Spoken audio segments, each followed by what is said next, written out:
Hello, everybody. This is Chris with Liscio. We'll be beginning the webinar here in another minute or two as people gather and settle in.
All right, I think it's 2 after the hour, so why don't we get things kicked off here? Well, hello, everybody. Thank you for attending today. My name is Chris, and I am the CEO of Liscio here. And what we wanted to do is wanted to bring everybody together. As many of you have been asking about security, has really been a major interest of firms, and I think it comes as no surprise, right? We thought it'd be really good to bring together not only our CTO, Sekar Pali, who's joining us here and waving, but also one of the foremost security experts in Silicon Valley, a gentleman by the name of Brian Johnson. Brian is a CEO of his own security company called Crucyble. That's Crucyble with a Y. And we thought it'd be great just to bring everybody together and have a bit of a fireside chat here to go through some of the latest trends and so forth, and to discuss items we believe would be pertinent to the profession as a whole. So I think both gentlemen seated here have a considerable amount of experience and depth, and I'll have them introduce themselves here first so you get the chance to get to know them a little bit, and then we'll get into the chat. We'll start with you, Brian. Chris. Good morning, good afternoon, wherever everyone is in the world. This morning for us here on the West Coast in California. My name is Brian Johnson. I run Crucyble, a security firm here in Silicon Valley, serving customers around the globe. Previous to that, I was the CISO for Lending Club in San Francisco, and before that, I ran internal security for Netflix. So I've had a good view of the world from movie business to finance to just security in general and the coming up, right? So very looking forward to having this conversation. Fantastic.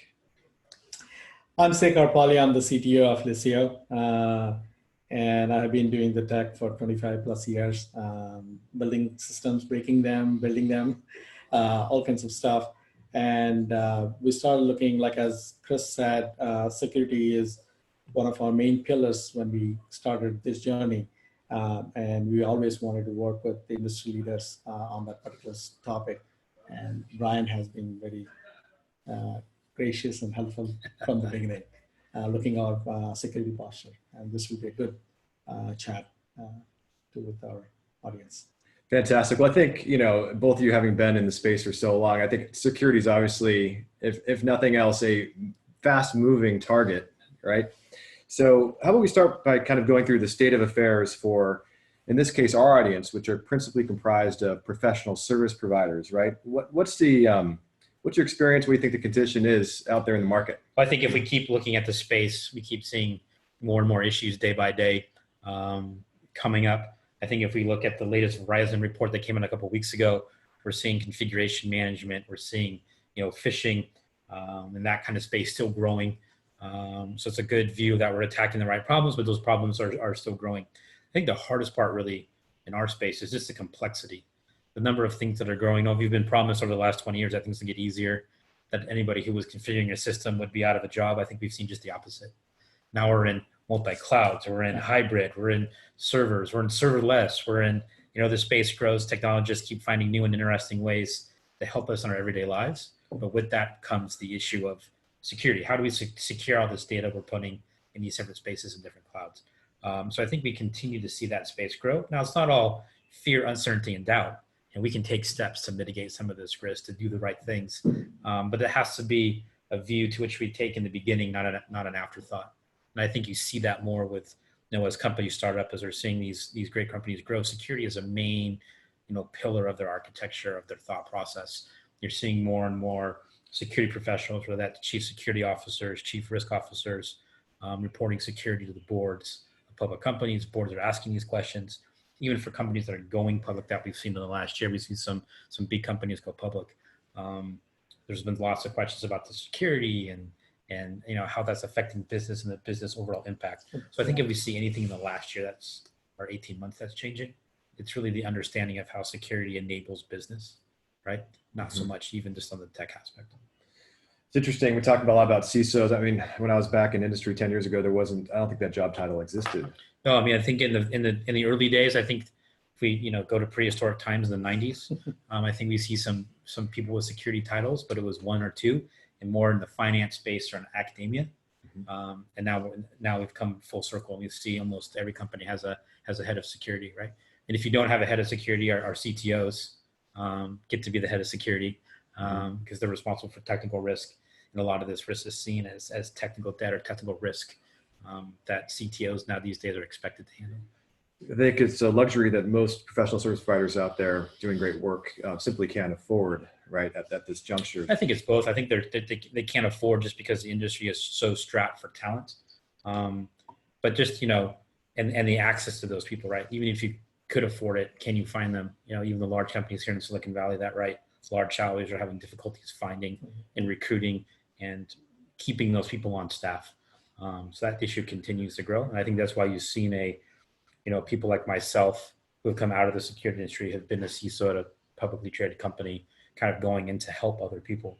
We originally started Crucyble to help small companies who couldn't afford full-time staff to, really have a benefit of having security built in. And it's funny, we've seen that not only the small companies show up, but large ones as well, to help with program, help with maturity. So that space is ready for some technical change, and two, just for some more professionals to get into it. Yeah, so we have a supply side crunch. I think what we probably have on the line today is a group that are comfortable wearing multiple hats. Although this might be one of the tougher ones to fit on. But maybe let's start by talking a little bit about the scope of the problem, so that our CISOs in the wings here on this call, for example, can get into where you see some of the risks and so forth. No, so we see a lot of those risks. I think the risk we've seen grow the most from a technical aspect is the number of cloud providers we're currently using. Now, we used to keep our data all internal, our own servers in our own space, and we used to treat that like our little, a little vault, a little safe that we keep everything. And now we decided to take all that data and move it everywhere else. So we're seeing the aspect of configuration management change for our security posture. Who has access to our data in G Suite or Office 365 or Dropbox or Box, as we're using these really great systems to enable our users to have a better experience. With that comes, are these configurations changing? You've seen phishing and spear phishing, explode.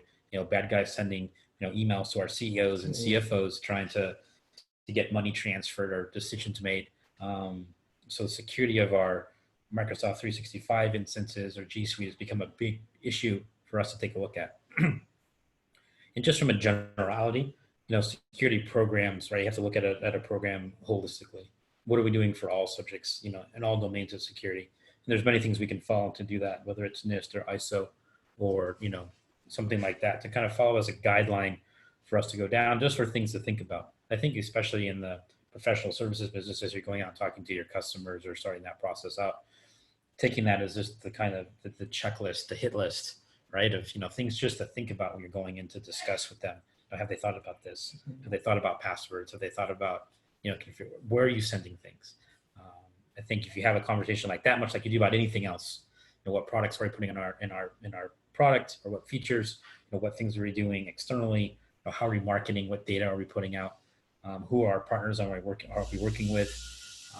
I think that as the checklist for programs is always a good place to start. Right? Interesting. Okay, so you gave us a checklist that we can probably go through a little bit. You want to do that now? Yeah, 100%. Yes. Yeah.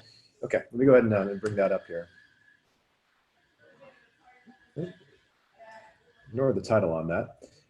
But yeah, let's go ahead and take a look at the at what you provided here. So we put a high-level list together, taking in considerations from a couple different groups, whether that's NIST or whether that's Cert from the U.S. side government, or some ISO controls, and just some basic, house cleaning things that we thought were important as a quick checklist, right?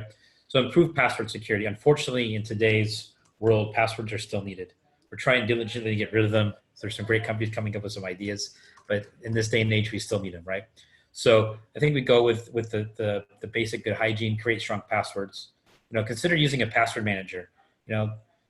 Don't make, spring 2019, your password, and then when summer rolls around, your corporation, correct, 100%. Just keep using that for every site that you have, right? Password managers are great. They're easy. Make a good, strong password to get into your password manager. Put everything else into that. Create complex passwords that are going to be difficult to get. Two-factor authentication on top of that. In this day and age is a must. Whether that's just a basic SMS message on your phone.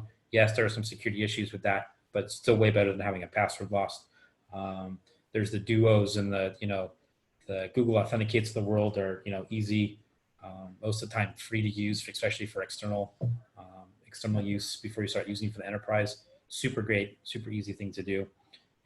Use security questions. We've all seen this in our bank accounts or some of our more sensitive areas. They ask hey, what's your great grandmother's birthday on what year, stuff you have a hard time remembering. But I think those generally create a good aspect. Still not as good as strong passwords and a password manager, but good hygiene. And then create unique accounts. I think we see this a lot. This isn't like your Netflix account where you share it with everybody, right? Everybody uses it, right? I mean, for the stuff that's especially sensitive, you want to hand out your bank information or your bank login, right? To multiple people or put it on a Google sheet or in a box file somewhere so everybody could use. You should really make those unique to yourself so that you understand that you have them to use. Most of the systems these days are making good use of that. We've seen, families are sharing data across, but they're making sure they have individual passwords. I think that's the same as we go across that.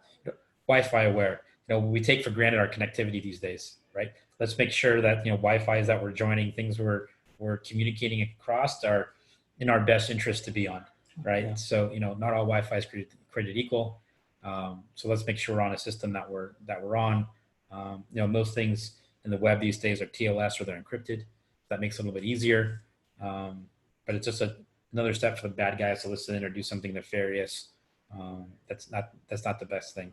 Especially people when they are in like a Starbucks or someplace. Starbucks cafe, you're walking through the airport. Yeah. You're traveling on business. Places you don't know. Perfect opportunities for social engineering aspects. You think maybe there's one letter off. Yeah. Right. It's always interesting to kind of look at that and just know your surroundings, right? Yeah. Look at this the same way you look at your physical security, right? You wouldn't go into places that you feel uncomfortable in. Yeah. Stay off of Wi-Fi, internet spots that. Brian, that's a good point. What you brought up, like people as a security, they know wherever they go, they look at the first surroundings, right? Which is physical security, and they cognitively behave accordingly, right? Correct. I think that's one of the things I think in your checklist, Wi-Fi aware is also very important. It's just that with the thing which they don't see it, right? They have a machine, they have a computer or a phone and they connect to the Wi-Fi because it's free. But to your point, you're saying like, make sure that where you are and what kind of systems you are connecting. Correct. Right? We've seen, not to get too technical, but we've seen man-in-the-middle attacks. We've seen things where credential stealing. Most of this has been hardened, but don't give the opportunity there to have something not great happen, right? Stick to what you need. We talked about phishing a little bit, especially from the Verizon reports that just came out. So I have, be suspicious of emails you don't know about. Yeah, I know we all get thousands of emails, so this is a little bit, swinging for the fence kind of view. But if it's something an email you don't know or you don't recognize or seems strange, like, you use that spider sense, use that view of, if it doesn't seem right, don't use it, delete it, move on with it. Just to be honest, if it's something important, most of the time, another email shows up, right after it, right? But if somebody's asking you to do something that's strange or doesn't seem quite right, you get contacted by your boss, but the email is all off about changing your password or Apple or Netflix seems to contact you, okay, change your password, we found something strange. It'll be questionable about that, right? That's not something that's usually sent in an email format. I think the IRS is even saying, pick up the phone and make the phone call. Correct. Right. Right. IRS has been, saying for a long time, and they've seen lots of wire type fraud, especially in their space. They're saying, yes, pick up the phone, go back a step, have a human conversation and interaction, and see if that's right. Right. Most of all of these, especially anything that's handling sensitive data, has a customer service call. You can call the bank, right? You can call B of A or Wells Fargo or Allied or whoever else they're using and be, hey, I got this request that says change my password. 9 times out of 10, it'll be, nope, wasn't us. And they'll give you a set of steps to go through to make sure that, nothing was, was changed, right? So transmitting email or for sensitive data in email is not a great thing to do, right? Like the t-shirts always says, when you go to these, security conferences, I'm the guy who reads your email, right? There's always somebody out there reading your email. Kind of, it's not a private conversation. So always kind of remember that going into the space. Google was reading my email. They knew what I had for lunch because they're reading my Gmail, my business Gmail, what I ordered.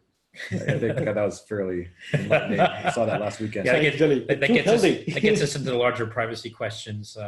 We're sitting close to Facebook today, and they've been in the news a bunch about privacy and use. So that is interesting. That could take a whole other webinar to discuss. Yeah. Let's pick a corner off of that because Facebook has been in the news quite a bit recently with regard to they're storing our passwords in the clear. And I think part of that is there's this notion of credential stuffing that the bad guys are getting into. Correct. And you mentioned, use a password manager, right?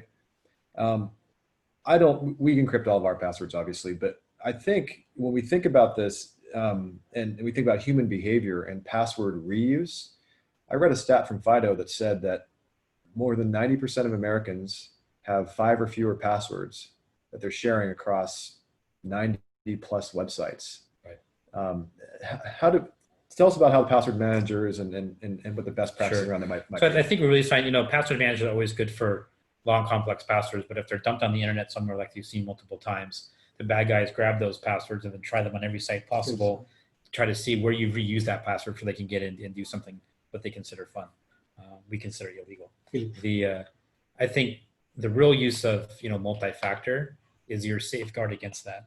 No matter if somebody has your password or not, if you can't multi-factor or second form of authentication into the system, it's useless to them, right? Yeah. So there's 2 things then. I guess one is don't reuse a password. Is probably step 1. Correct. If you do, make sure you have MFA. Correct, absolutely. And that reuse of the password is really where password managers come into play because they won't let you reuse, right? Right. Once they use a password, they burn it. They'll never let you reuse it again, right? So, and that's why password managers are good because they go to a certain length where reuse doesn't become such a problem when you're using 6 characters, right? Or Spring 2019, too short, not complex enough. And I think nowadays the password managers are becoming smart. They actually give you a score, how well you're actually. We see that even with the SaaS vendors we're using, right? They're giving us a score when you put the password in, right? Like this is too weak. This is great. This is strong. But that's good. But that doesn't save you from passwords being leaked or something in the clear happening and them being, moved on. I don't think Facebook is neither better nor worse than the issue that they had with leaking passwords in clear text. That happens to lots of companies. I'm sure they'll fix the issue and serve it up. But that's why multiple sets of authentication, I think, is the real flux of that. I think we might have some questions. I'm just anticipating the audience here. What password managers you'd recommend and so forth. We'll save that for the Q&A, but that might be a plug for some other companies out there. Anything more on this list that you want to tackle? I think, the last one is, basic antivirus. People kind of laugh at antivirus, in the older kind of days going back, it was just getting basic kind of stuff out. Antivirus is getting way better. Right? It's gone through multiple iterations. There's some new users, especially in the enterprise space coming up, that are doing some great things. And we have found, over years of doing this, just antiviruses that stop you from going to bad places or bad places you don't know about. Something's on the machine and trying to call home, that stop that basic communication channel, have been highly effective in, having a bad day averted, right? Having your technical expertise or having that alert go out and having somebody do something about it has shown to be a pretty good factor. laptops aren't getting less complicated. And we see people moving to Chromebooks and that kind of stuff. That still hasn't taken off, super large. People are still Windows. And if you're in finance, you're on a Windows machine using Excel. I don't see that changing anytime in our near future. So I think that definitely leaves that last form of security for your device running. Interesting.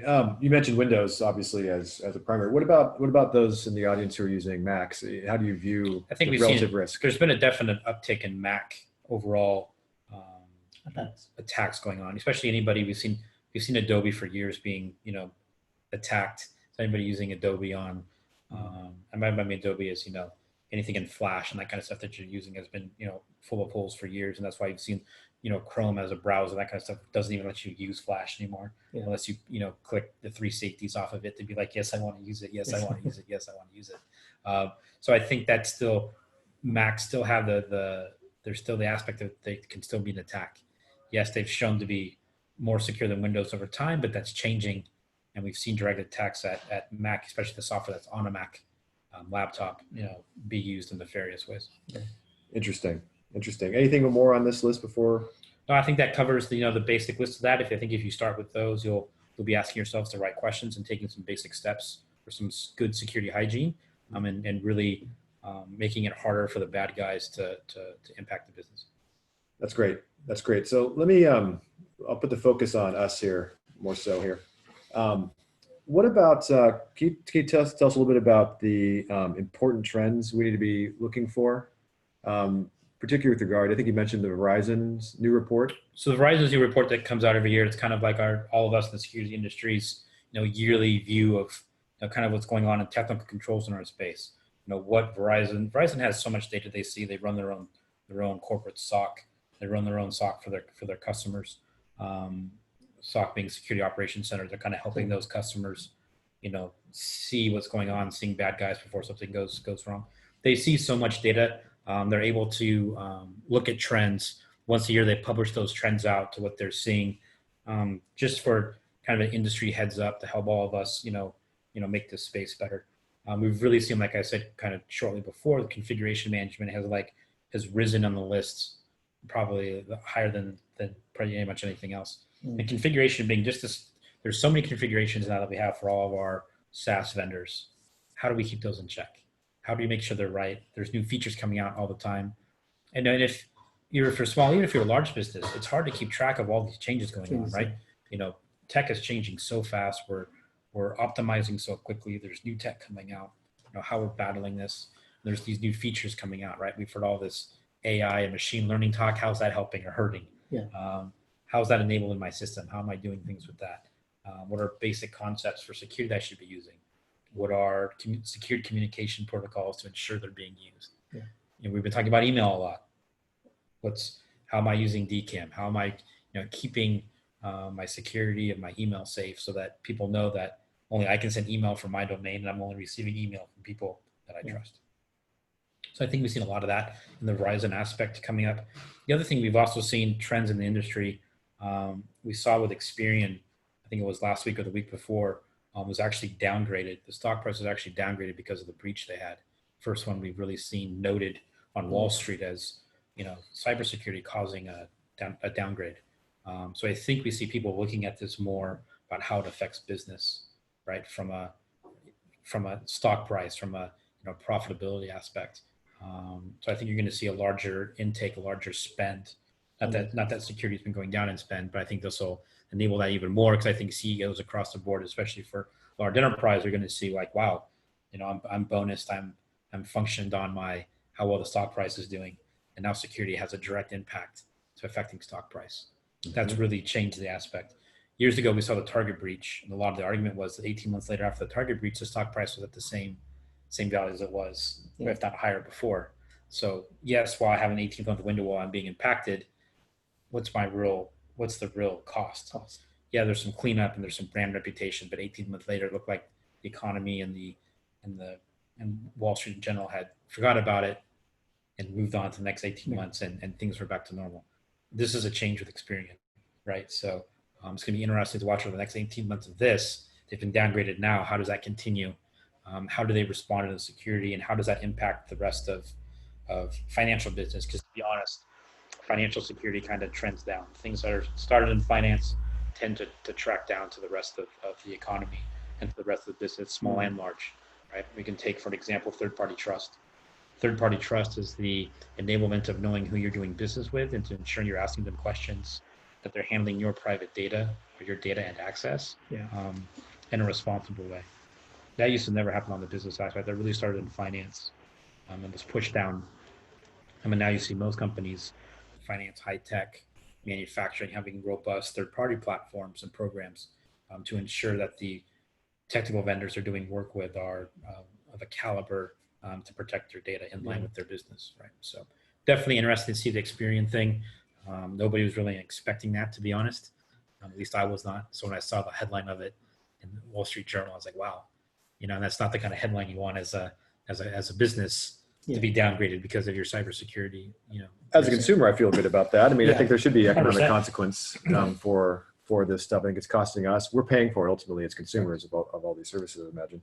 Yeah. Although I'm probably guilty of still shopping at Target despite the issues they've had. Target's great. I mean, Target's a great company, right? Yeah. They had an issue and fixed it. And no reason not to do business there. But just especially banks, the kind of stuff you're handing private data to. How are they handling that? How are they using it? I think is a good question to ask ourselves. So you mentioned configurations, right? That's becoming a bigger issue. A lot more. The environment is more complicated. I think as companies have embraced technology for efficiency and so forth, obviously the configuration risks go up. What do you think? What would smaller companies be doing to manage configuration risk? How do we get our hands around that? I mean, I think there's multiple things you can do, right? I think limiting the number of vendors you use is always a nice wish list. That doesn't always happen because your users come to you and say, hey, hey, Sakar, I want to use this, and I want to use this, and I want to sign up for that. Or they just do it themselves with their own credit card. And you find stuff everywhere. But I think if we're looking for technical controls around it, we really ensure that we're using TLS everywhere we can. We're ensuring that we're having encrypted communication. We're trying to ensure that our customers our partners are handling that data in the right way. Are they encrypting it at rest in their back end, much like we do in-house? Looking at those basic functions, I think, are a good aspect. I think having somebody help you look at those configurations over time, not to pitch us, whether it's Crucyble or whether you're signing up Verizon or whether you're signing up a larger vendor or yourself, right? Having somebody help you look at those just to watch when a change happens, right? All of us are focused on the business day to day, what new features we're putting in our products, how we're addressing issues at our customers, how we're helping them. We're not focused on what new feature came out of G Suite that we need to check to make sure that we're being secure. Right? Yeah. I think those are good aspects to find somebody to help do that, right? Help you watch those systems, help you look at that. I think is a good step to doing that.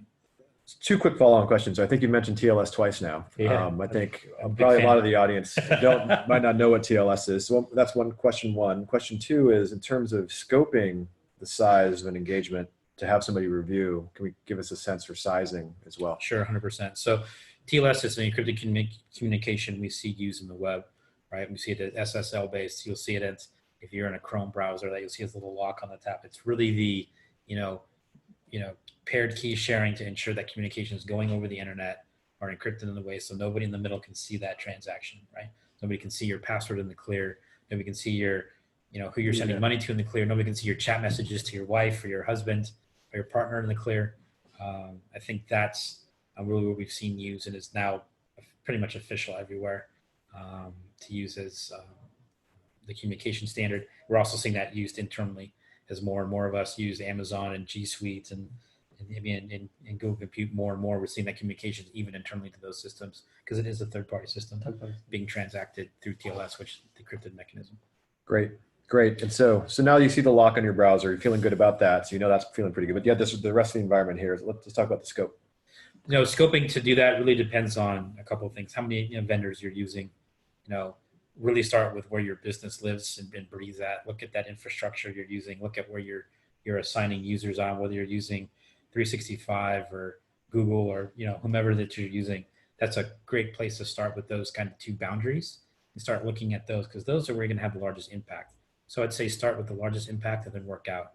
Using some small vendor just to push out marketing data, stuff you want to be public, Is it super high risk? The loss there is pretty minimal, right? If it's something bad does happen, yeah, maybe they get a password, but if they do get that password, they get your marketing data for this quarter you're trying to push out anyway. Not a big thing, right? They get into a Google account or your CEO's account, start sending mail to them, or you leave an S3 bucket at Amazon open to which you're storing data that's private, should be encrypted, but those things those are where you can have the largest impact. So I'm saying start with the largest impact first, work out from the circle from there. One that can help you reduce risk, because that's going to be the largest impact. It's going to help you reduce cost on the overhead, the maintenance, and the review. Somebody like Crucyble will come in and take a look at that, and you really get the biggest benefit, I think. That's really interesting. I think and this is probably getting into some areas where we look at things and the software providers that we use as well as a company. But you mentioned encryption at rest, right? And there are things. Let's talk about why that matters, and also how you can tell whether or not a vendor is doing that, or how that would look. Yeah, so encryption at rest is important because at the end of the day, all this data that we're saving is in a hard drive somewhere.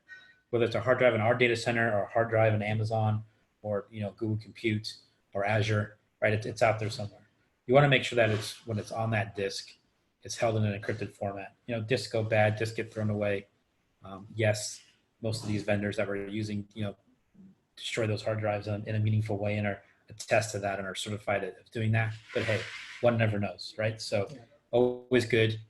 Make it not be a problem. No matter what happens with that hard drive, even if somebody got it, that data is encrypted, especially if it's in your in-house data center, if you're in a hybrid space, making sure you're encrypting that data, at rest on that hard drive is just a great thing to do. Got it. And how were you thinking about encryption at rest, Shekhar? Yeah, we do it as I want to start with the point, like when in Delisio, we always, security is not an afterthought. Security is part of the design, actually, right? When any PII data, the data which is on the disk, either on-premise or on the cloud, we encrypt everything, actually, because that's one of the key things. Like I've been working with Brian and his team, they make sure whether we are following all these different configurations, right? Because as he said, the systems are becoming more complex, and like the software vendors which we use, they are releasing so many features, right? We want to make sure that we are not actually going and turning on and turning off some crazy stuff.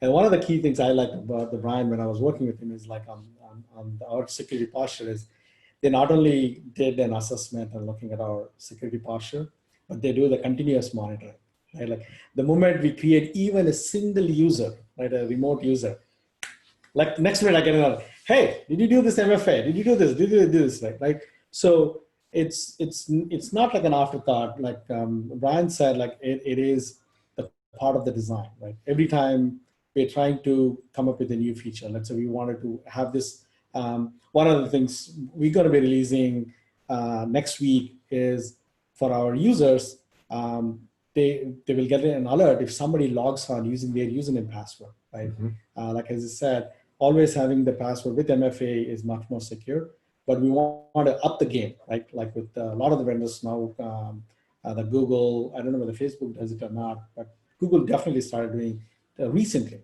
right, a couple of months back, not even before. So we wanted to do the same thing, like send an alert saying, hey, somebody logged in from here. Were you logging from somewhere from China or maybe even the East Coast, right? When you're actually in the West Coast person, right? So we are always thinking what else we could do in our platform, right?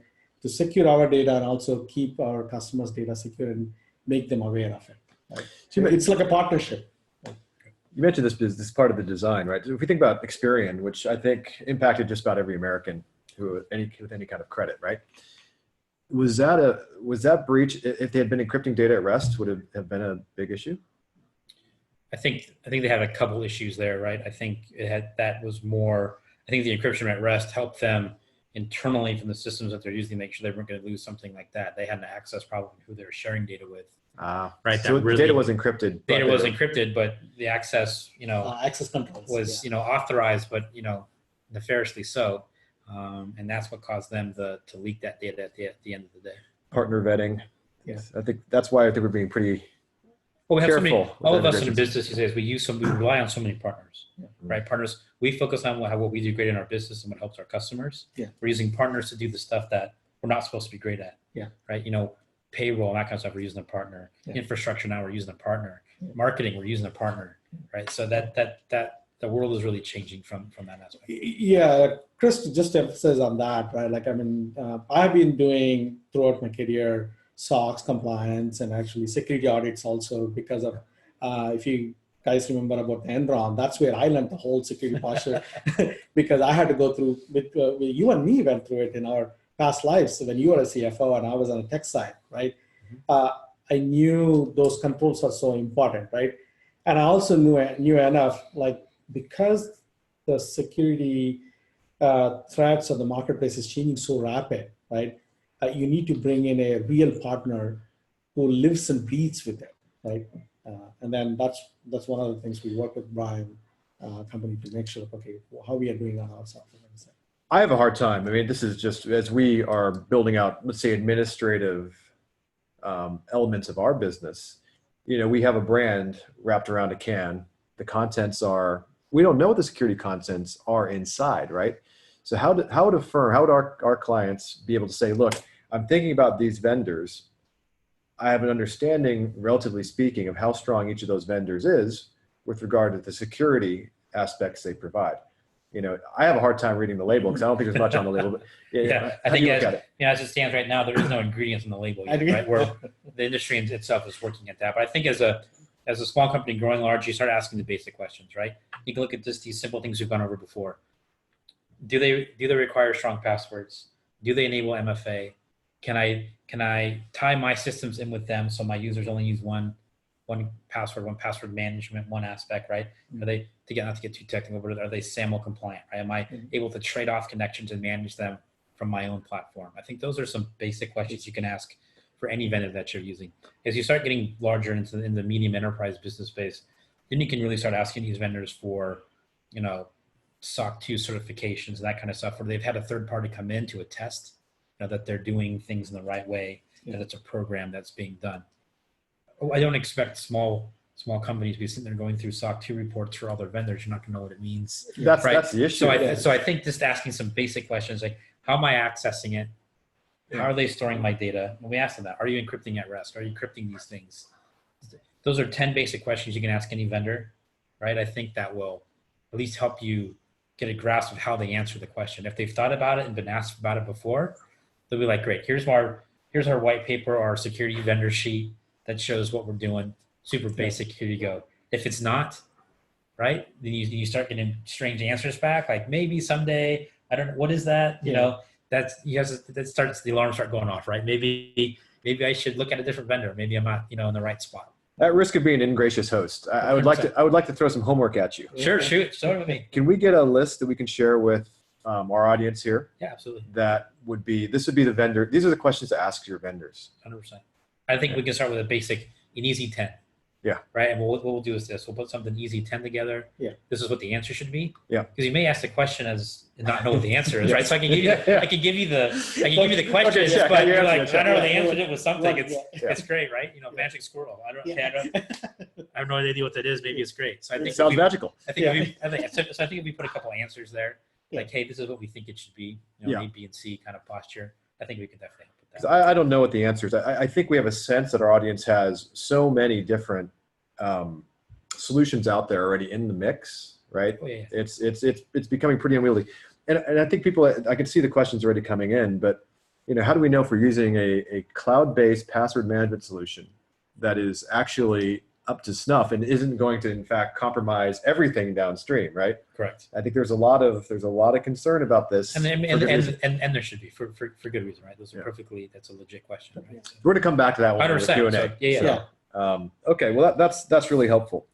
Okay, so the environment's moving quickly. Software providers are probably adapting at some certain rate that we certainly are having probably a hard time discerning. So we'll help them, with a checklist that we can probably help them navigate that a little bit. So we had an interesting discussion a couple of days ago about willingness to pay for a lot of this and so forth, right? Because I think we're looking at really a chain of reliance. End users are depending on their professional service providers to provide a secure environment. The professional service providers are counting on their software providers to do this, right? So beyond the checklist, are there other considerations for making a good decision as you're evaluating these kinds of software solutions? I think we should use the same criteria that we're in our personal lives when we're buying something, or we're buying a big ticket item. We're buying a car, a house, an aspect like that, right? Yeah. You know, you pay for what you get. Be wary of the freemium model, right? Like, hey, here's the access. We'll give it to you for free. Load all your data into it. Then you ask the question later on about, hey, I want to enforce strong passwords. And they're like, oh, we don't have that. But if you pay X number of thousands of dollars more, we'll give that to you as a feature, as a paid feature. I really think in this day and age, security is shouldn't be a feature, right? It's an expectation, right? Your house has door locks. Your car comes with locks and security systems, right? These aren't options anymore of things you get. They shouldn't be options anymore in our partner platforms that we're using, right? So I'd be really wary of that kind of aspect. Interesting. You mentioned freemium, and I think that's an important thing vis-a-vis some changes we've been seeing in the regulatory environment, right? The California, was it Consumer Privacy Act? Privacy Act is on its way. Yeah, that has some things in there with regard to monetizing clients and responsibilities with regard to security. Correct. Can you tell us more about the state legislature and other regulations? So we kind of first saw this in the GDPR space, which was Europe's, the EU's laws and standards passed to ensure privacy. We keep seeing more companies coming up. You're handing your data out. You get this large list of legal, acknowledgement. When you sign up, it's 12 pages long. The font's 0.5, right? And all of us click yes, we agree. I don't read Latin. Right, exactly, 100%, right? So there's a lot of that kind of going on. How data was being used, shipped, and shared around the world. So we saw the EU kind of started first off with GDPR a couple years ago. Most companies have come to that. I think a lot of us in the US have seen that. And it was really predominant for EU customers. But that legislation in the EU affected any resident of the EU using the system. So even if you're here in the US, it's kind of hard for these systems to tell that the global who's using what. We saw California pass a law, California's Privacy Act, within the same theme of GDPR. It's not exactly the same, but it's in the same highlight. So that law was for any resident of California using any system. So this is where the law gets a little large, right? If you're in New York and you have a California user logging in your system, you're keeping their data, you now have to have a set of controls and aspects for them to, let's say, if they opt into, forget about me, right? You have to have that aspect to do that, right? Freemium users. Doesn't matter if you're keeping the data and being paid for, or if the user just gave to you for free and trying to get into access to the system, you're still responsible for treating that data in a meaningful, secure way. So this is going to impact every state, no matter where you are. Every software provider. Like we saw with GDPR, right? Even companies that didn't have a lot of presence in the EU had EU customers. Yeah. This affected them. We saw a lot of privacy notifications going out over the first of the year. If you saw that really had to do with the GDPR space kind of going on. California has started that. We've seen some legislation in the House that's been written. Not really getting too far yet, but I think it's only a matter of time before something's passed on a federal level. At this, New York is already discussing it and talking about it. So I think this is the inevitability of this coming up. And I think it's good. It's going to level the playing field for everybody to treat data in a certain way. We're not going to have companies who are kind of getting by cheaply or getting users on and not really doing the due care that they should be doing with this data that they're keeping. So what are the practical considerations and practical concerns for our audience here today? I think it's good when you're talking to your customers, you're going in professional services aspect, or you're looking at these vendors to either one, ask the questions, especially what Sakar was saying, as you're building product to make sure it's in there from the beginning. It's much easier to build these functions, forget me if I opt into it, forget my email if you need to it, encrypt at rest from the beginning. These things are much easier to do at the genesis of a product or a program or a feature coming out, rather to do them a year down the line, trying to retrofit them in. CTOs love it when a CISO shows up and says, hey, Sakar, I need this feature put in. I need it now. It's like, well, how long have you known about this? I don't know, 18 months, right? So that tends to lead to friction in getting these things done. I also think it's important if you're keeping, if you're a professional service company, keeping that kind of data on your clients, to start thinking about that, thinking about how you're keeping it, where you're keeping it. Do you really need it? Now, the easiest way to not be have any issues with this data, whether it's regulatory or from the bad guys taking it, if you don't need it, don't keep it.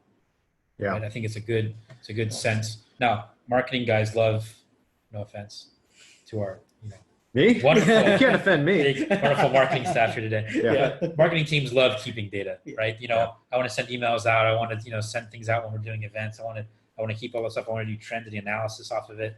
Great. Keep as much meta as you can, but there's no reason for social security numbers. There's no reason for, private, medical record data or HIPAA data, or, how many kids somebody has, right? Well, that's not a big deal in the US. It is a big deal in France. Right. So there's a difference. If you don't need it, just get rid of it. It keeps you out of the fire. I feel like there's this natural tension here because we have this environment where there's a lot more cloud solutions you have to manage, which makes things obviously much more complex. But we have regulation that's coming in, which is going to mean if you have a lot of on-prem and you're doing your own backups and so forth, you have a lot of risk with regard to regulatory concerns. Now you have somebody else coming in, ensuring that you're doing that. Public companies have had that for a while, whether it's been SOX, whether it's been third parties coming in to attest, kind of what they're doing. Now, the impact of this to small and medium business is really going to be interesting to watch in the next few years. This is going to push all small and medium business to not having any infrastructure, which I don't think is necessarily great, right? Yes, you want to use the Microsofts and the Googles and that kind of stuff for things that they're great at, but to me, they're not great at, holding your data or looking at it. But if that regulatory risk or overhead becomes so large, right, you may just move it out just because of a monetary aspect, right, which may hamper the innovation that we see. We really see in this day and age, small companies are where the innovation is really happening, in my opinion. Yeah. Right. And then as that innovation grows, you see these larger players come in and kind of pick them up. I want to ensure that innovation continues at these smaller players and it's not just pushed in. We've done a great job of making the boundaries to entry super easy. Yeah. Years ago, you had to buy servers and set things up at a data center and hire all these people to get it done.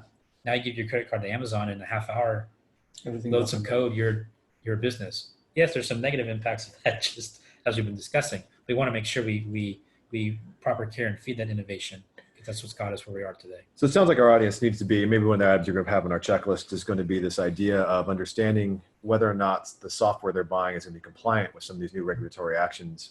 I think from our perspective, this it's the CCPA, California Consumer Privacy Act. That is a major consideration. Not a lot of time to implement. I think it got signed in mid-18. Right, and really it started kind of going live, really January 2019, with expectation of full implementation by 2020. Full implementation within 18 months after having been signed. That is incredible. Software is fast, but that's incredibly fast and has major ramifications for a lot of the older legacy on-prem stuff. Won't put words in the car's mouth, but it's easy for the stuff you're building now, but for the stuff that's been packaged and already shipped, that you may only look at once a year, that could have a large impact to feature set that's coming out, especially for teams. I have to ask this. I think we have time for maybe two more pieces, and one for you, Brian, one for you, Shekhar. But you mentioned the Verizon report, and they spent a lot of time talking about phishing, right? Is that a tractable problem, and what role do you see email playing in the future of business? I think email will always exist. It's extremely transactional. Even today, we've seen the messaging platforms, whether that's Slack or that kind of stuff, really expand, but we haven't seen email go down. Right? I can't say of a company that I've seen messaging, go into an email completely go away. But what I have seen is that internal messaging, right, be more business oriented, right? So there's more business impact, automation, transferring of files and sharing, right? Email is going to be a great way to transact with the outside world. I see that definitely changing on the inside track, right? We've seen automation change that. We've seen how business functions are done internally, get away from the email trigger, from the, JSON, to get a little techie here, being piped into an email and then sent to some system to take apart, correct, and transact through, right? These automated systems on the back end that we don't see, that when email goes down, is not only is it a messaging problem, now it's a way that, how we were transacting in our business becomes a problem. I definitely see that moving more to the messaging side coming up. Email's always going to exist. It's the gateway to entry is cheap and accessible. Everybody knows how it works. There's not one company controlling it per se, right? So that communication, I don't think is going to change. But in terms of the business, I definitely see that changing. internal networks, private communication networks. Correct. Shekhar, you mentioned our relationship with Brian. I think it's probably important for our audience to understand, you know, more about how you think about it, how you view partnerships, how you view internal, external, you know, relationships for keeping our data and obviously our customers' data secure. Do you want to expound on that for us? Yeah. So as I said, again, I want to reiterate that security is part of the architecture, right? And then since the security field is changing so fast because of the configuration and the software features which are coming up, right? We always want to use the greatest and latest for our platform so we can enable our end clients, right? At the same time, we want to make sure every time when we are pushing through the new technology stack into our core platform, we want to see, is there any security risk, right? Like as engineers, we get excited, oh my God, this is so cool stuff. It just we want to do it, right? And like, but at the same time, like people like Brian and his company just live and breathe the security, right? And I felt, and we felt actually, let's say as a company, we need to partner with somebody on the security side so that we have an external eye, right? To look at it and say like, okay, this makes sense, or you're too early, right? We want to be in the cutting edge technology, sometimes not at the bleeding edge technology, right? Because for whatever reasons, right? Like even the software, the particular technology is not either mature, or maybe it might have holes in the security side. Maybe there's some ramification. So especially we want to be cognizant about the security as we are trying to build this. And then we work with Brian and his team to make sure that we are not actually taking some shortcuts, right? This feels a lot to me like skiing down a mountain in front of an avalanche. Because behind us we have the cyber criminals, the regulatory bodies, meaningful fines, and you can't go over your ski tips getting too far out in front, right? So it's like you have this magical window you have to keep on the treadmill. There's a balance, right? Yeah. It's pretty interesting. Yeah, and I think that space is, we were always worried about the bad guys because the bad guys always get a say. Right? But now we have the regulatory aspect. Now we even have innovation, right, as a risk. Like we innovate too fast on stuff we don't know about. Like where does this put us? Like, should we go down this road? Should we not go down this road? The life of a CTO is not an easy one. Because not only do they have the security risk, but there's the, this application risk and on top of that, right? So. It's interesting stuff. I think this has gone quite quickly, our time.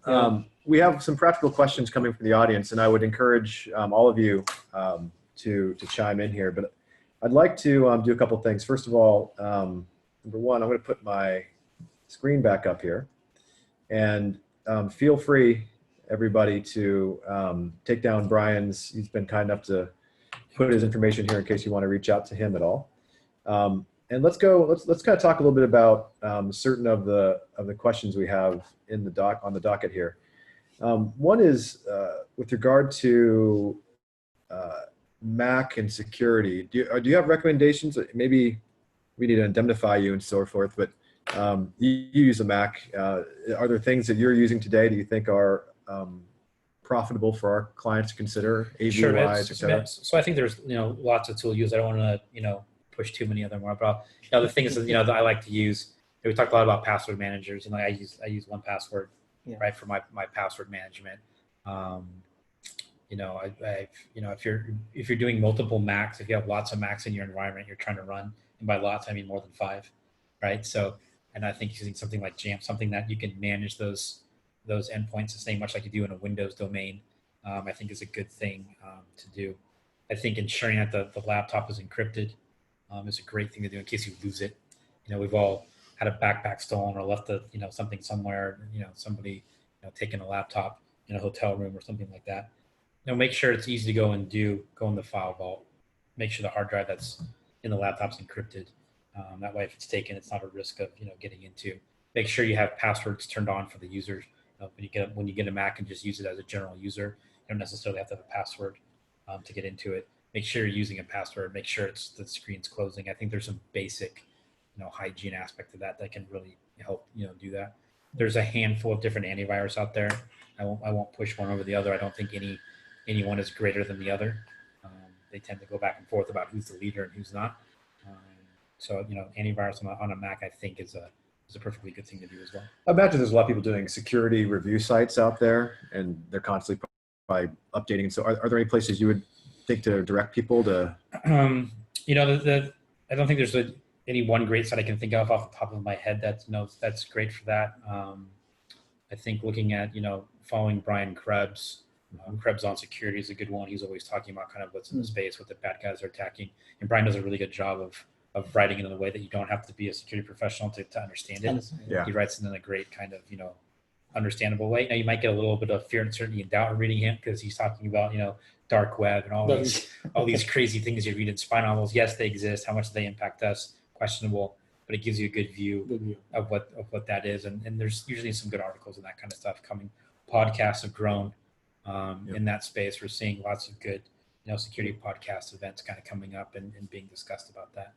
So that's always a good one. That's helpful. That's Brian Krebs, Krebs for our audience, I believe. Yeah.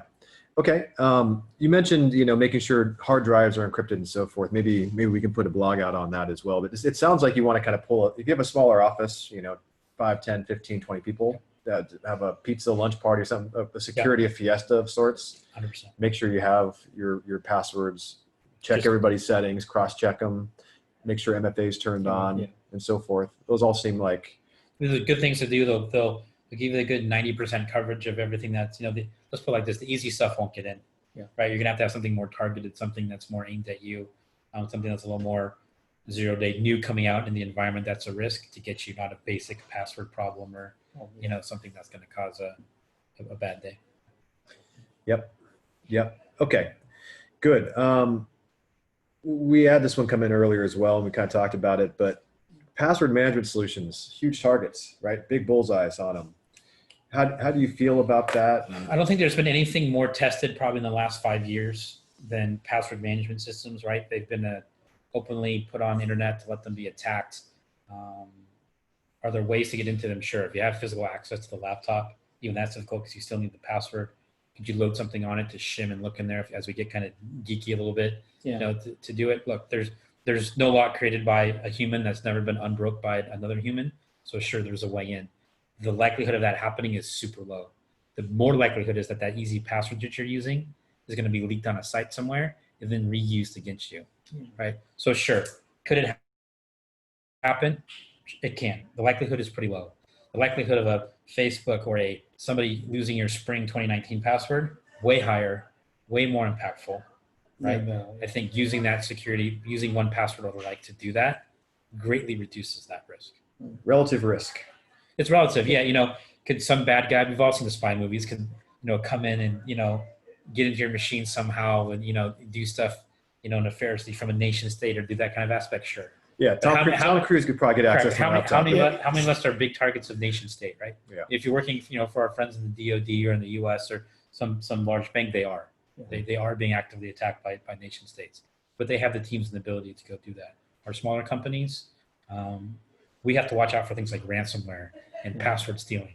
Those kind of things that are affecting us as a business rather than those nation state activities. I think having some of the basic common sense security checklist is very important. I think we have to help people build that common sense, right? Yeah. Which common to us in the security space is not necessarily common to somebody who's making a new manufacturing plant in Ohio or creating a new SaaS offering here in Stanford. Have no idea what to do or build in that space. Okay, I can answer this one. We had a question from Lori. She asks, we're a mid-sized CPA firm, have a 24/7 IT firm. Does it make sense to have each of our staff members use a password manager for the various systems they log into? Cert, Office Tools, Right Signature, Smartphone. I think the answer is clearly yes. The answer is clearly yes, right? And it's an easy place to keep them. It should be easier to maintain and manage from that aspect. I think having an external IT firm handle that IT for you is a great idea to do. I think you'll start seeing more and more of these laptop IT spaces getting more and more in security. We've had a couple of approaches, Crucyble, about, hey, how can you help us improve our security stance for that? So I think that's perfectly great. But I think using that password manager for them will have a great impact to risk. Interesting. We have another interesting question here. This one's a little tough to kind of fight through, but I think the gist of it is this. A lot of organizations have essentially institutional memory here, right? They're not willing to make 100%. changes necessary to provide a protection against the inevitable avalanche that's coming, right? What do CISOs have in their power to come in with a silver bullet kind of clause to get things done? I think we'll take this on two approaches. We'll take internal CISOs and then the virtual CISO, the external consultant coming in. Internal CISOs have the ability to know where that risk is. They're intimately in the company. They should be able to know and quantify what that risk is. And by what I know quantify is like, look, if this happens, it's going to cost us X amount of dollars, X amount of time being down. This is the impact that we want. CFOs are great about seeing a dollar amount of loss, being all right. How do I ensure that doesn't happen? Whether by cyber insurance, knocking off a piece of it, by investing in another aspect of it, or just accepting that risk, better or worse, if that's going to move forward, right? The CISO's main job is to inform the company and to take the right risks, right? A CISO's job isn't to get rid of all risk. It'll never happen. Business is inherently risky. Yes. Right? You can't de-risk business, but you want to take the right risks, and you want to take those risks in an educated fashion. Yeah. So that's really what the internal CISO is to do. Sometimes you need that external consultant to come in and kind of help ratify that, right? Yeah. Somebody like me or others in the space to come in and say, hey, look, we've been down this path before. This is how we've done it the right way. This is how we screwed it up. This is what we think the best approach is. This will mitigate that risk to a level I think that is acceptable both by from a security standard, from a regulatory compliance, and make it so hard for the bad guys to get in that they'll go find somebody easier who has no lock on the door and walk in. This goes back to the economics thing earlier, right? If we're starting to see Equifax and companies they have real economic risk and pain, we'll start to see more change. But it sounds like we as customers are a little bit at the mercy of the ROI analysis. Correct. And I think as consumers get more educated and understand this more, they'll start asking more questions. And I think you'll start to see the change in the consumer space. Yeah. We've already seen that change in the enterprise space. I think you'll start to see that change in the consumer space. This might be the tipping point, maybe. We're starting to see at this point, to your point. People want to know. People want to know what to go buy. So, do you have a short list of password managers that you would recommend? We'll put it out in a short blog. Okay. Maybe we'll write a short blog out. Yeah. We'll put in here's a couple that we like. Yeah. Not affiliated with. Here you are. Here's a couple that we use in the space. We'll do one for enterprise. We'll do one for personal. Okay. We'll put some thoughtful out there. We'll put a couple that we've used in the past. Yeah. And then we can put that out there, right? That's great, because we think this is an ongoing conversation. I think we're out of time, obviously, today. But for those of you, first of all, thank you everybody for attending today, and know that this is something we want to continue to get out in front of and share as much as we can. We haven't announced it yet, but in 2 months or so, we talked a little bit about cyber insurance policies today. We're gonna have a cyber insurance provider on with us as well to share what they're seeing on the policy side, things to think about and so forth, and what they've been seeing in practice out there. So very excited about that. But at this point, I'd like to thank Brian very much for being with us today. Shekhar, always great to see you. And thank you all for making time. We really appreciate it. Again, you have our contact information. We will be putting out more lists and checklists and so forth for you, so stay tuned. Thanks much. Thank you.